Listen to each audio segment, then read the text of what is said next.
It's not just about the recipe. It's about how to cook, plan a meal, throw a party. I'm Vicki, and this is Meals and Entertaining for Regular People. Hello. Today, I want to talk about my favorite thing in the world, soups. Soups are the perfect food. It's savory. It's everything good about a dinner in one bite. If you make it yourself, it's healthy. It's inexpensive to do. If you make it yourself, it is one pot. It's the perfect food. And so that is my favorite thing in the world to make and to eat. I would like to start out by talking about making a stock. So that's with some bones. And I chose today's soup because I wanted to talk about how I do things differently with a ham bone. Because a lot of bean soups, today we're going to make split pea soup. And I don't like creepy things hiding in my food. And I think that when you make ham, you put the ham bone in, there's all sorts of pieces of fat and yeast stuff in there. So what I do when I make a bean soup of any sort is that I actually kind of make ham stock. So I'm going to show you a little about that right now.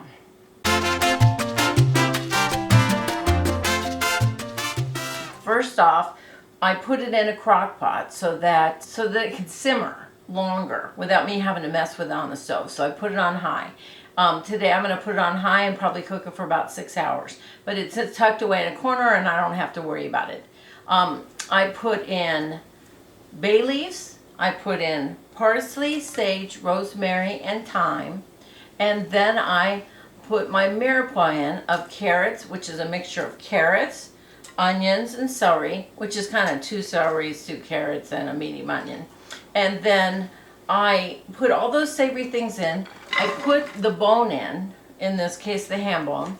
And then I also do it with chicken, put in the chicken bones, turkey bones, and then I simmer, and I put water in. I fill it to the top of where all the bones are with water, and then I just simmer it, and it smells at the house, and it's beautiful. And now I have a perfectly balanced stock to make soup with.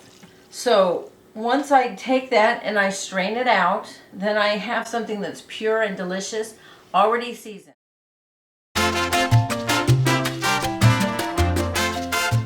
Okay, this is how I begin every single soup that I make. With a little, well, not every one, but the majority of soups I'm going to make. I'm going to show you this basic thing and you'll be able to turn it into 10 different soups. So I use a little olive oil and I put just a little, because I need a pinch of, not to be spicy, but I need a little bit of depth. So I put a little red pepper chili flake, and I'm talking just maybe an eighth of a teaspoon, well, just basically a pinch. So a pinch of red pepper chili flake, and then I have a mirepoix. Now you go, well, what about the mirepoix that's in your stock pot? That has been cooked to death. That already, it's not crispy, it doesn't have any flavor left. Once you cook something all that time, it all tastes the same. You could eat a piece of celery, or you could eat a piece of carrot. It tastes like, it'll just taste like the stock. It will lose all its texture. So I always use fresh in my soup. So I'm going to saute these up a little bit. Once they're sauteed a little bit, I'm going to add a little bit of garlic because I don't want any garlic to get browned in here. And what I'm doing is a beautiful vegetable base that goes in anything. So if I'm making tomato soup, I'm going to do the same thing because I'm going to blend it up. I'm going to add a little bit of garlic in here. Now it'll really start smelling good. And I'm going to saute this down, but not too much. I'm going to leave a little texture. I'll add the stock and I'll simmer it. So as soon as it gets to a certain point, I am going to put a little wine in this. Then we're straining. We took out all the big stuff. So according to the package, we're probably looking for about 8 cups.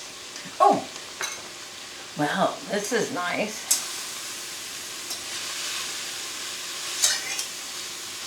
We're going to now Put the layer of flavor.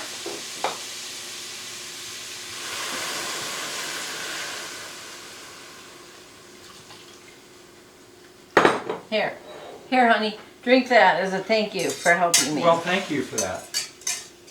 Okay. I feel discombobulated today. I think I'm so overwhelmed by my love for soup that I just got thinking about soup and then I'm not paying attention to what I'm saying. So, okay, I'm going to burn a little bit of that off. And then we will add our fresh stock or our box stock. You know, we get this all perfect. Notice I haven't seasoned it really yet. In this case, normally I put a little salt and pepper. I'll add some pepper to it later, probably when it gets a little more serving time. It's because the ham is so salty. I can't even salt this because it would just be way too salty. Honest to Pete, with such a beautiful depth of flavor from all the things that I did in the stock, I really don't have to put any seasonings in at all. So all you need at the end is a little pepper. I've got my garlic, a ton of salt. We're almost there. So I'm just going to cook this just a little bit more. So I want to tell you that you think that everybody's grandmother is turning over in their grave right now because I'm throwing this away. But these actually don't look too bad, but only tastes like ham stock. There's no carrot flavor in it, and it's really mushy, and it's not any fun anymore. And the meat, I don't want to eat any meat that's cooked too much because all the flavor's been sucked out of it. At the end, at the very end, I'm going to add fresh ham. So you're going to taste this beautiful soup and a fresh piece of meat. If it was chicken, I would do the same thing. When I add the meat, I don't cook the chicken in with the soup when I'm simmering it and melding the flavors and doing what I need to do, because I want to add it at the very end so it still tastes like chicken, still tastes like ham. So right here, at the end, I'm going to add fresh ham in. Delicious. Yeah, this gets thrown away. I don't want it. It's done its job. I'm not being wasteful. All right. Next step, add stock. So I know kind of about how much I have here. Let me grab this a little better so I don't burn myself. Whew. It smells of the house so good. All right, I have a little, I think I'll fill it right about up to there is what I want. I'll save this for later. Now, the next step I'm going to do is put these dried beans in, or peas. Are peas beans? What are peas? Okay, so I'm going to put my peas in, and I'm going to cook it for, well, it's supposed to say 20 minutes. It's going to be 2 hours.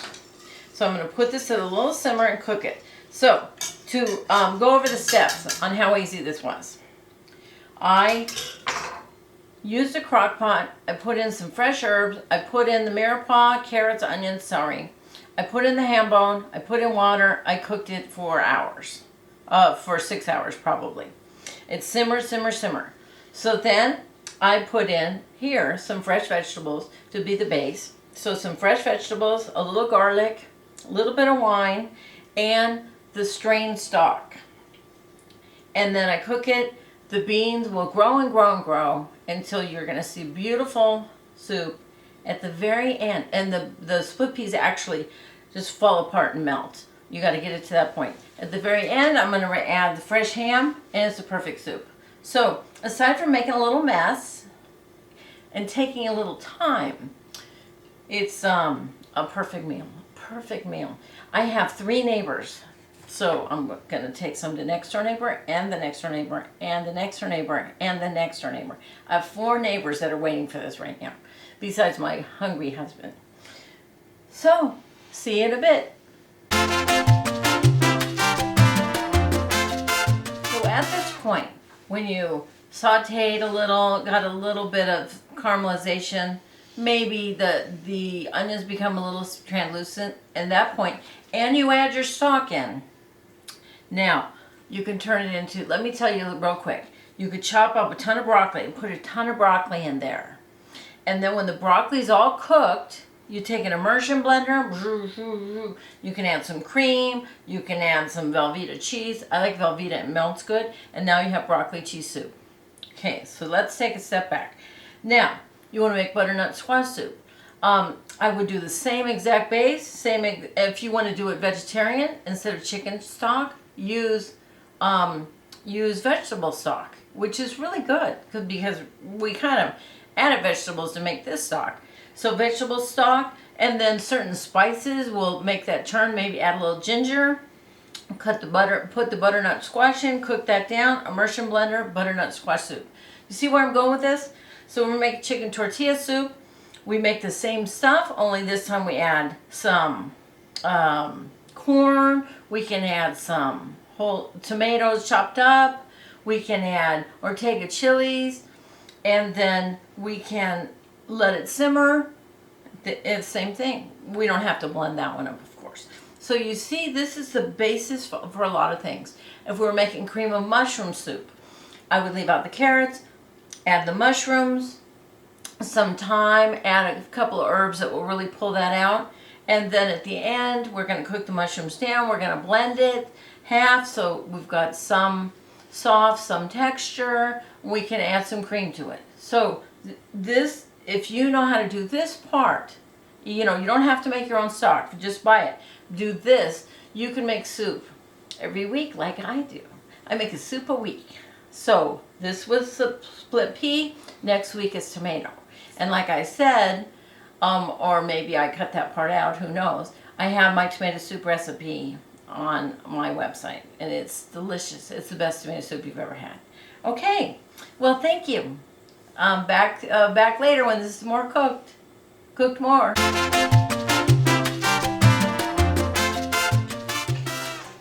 So, it's typical with me. I forgot to look at what time I turned on, or I, put it on. I think it was 4:30. What do you think, honey?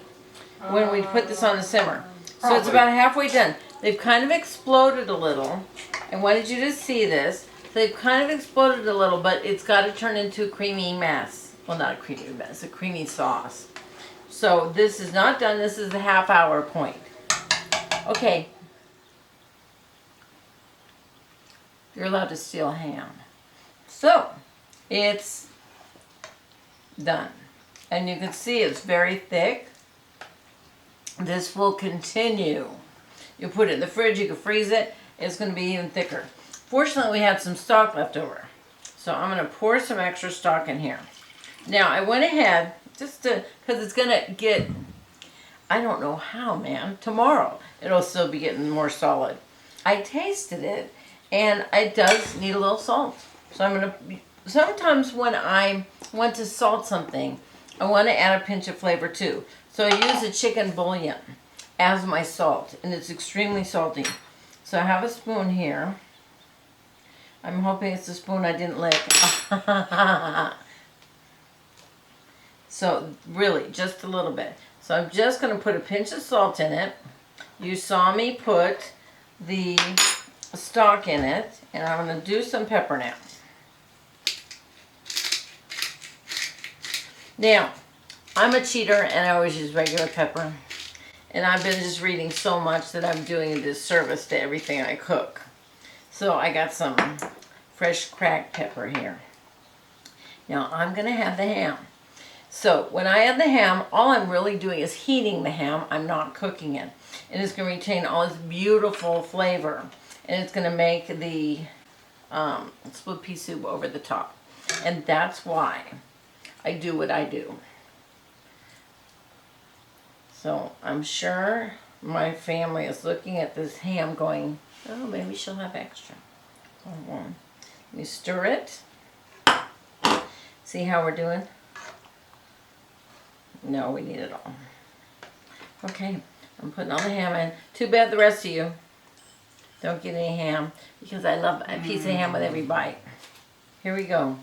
My beautiful split pea soup, done and delicious. I hope you can get your family to eat soups. Start them out young, the little kids, because it's the best thing you'll ever do. And it may take a little time sometimes, But it's totally worth it because look at this. Enjoy yourself. Have a great time. Please make a soup. Thanks for watching.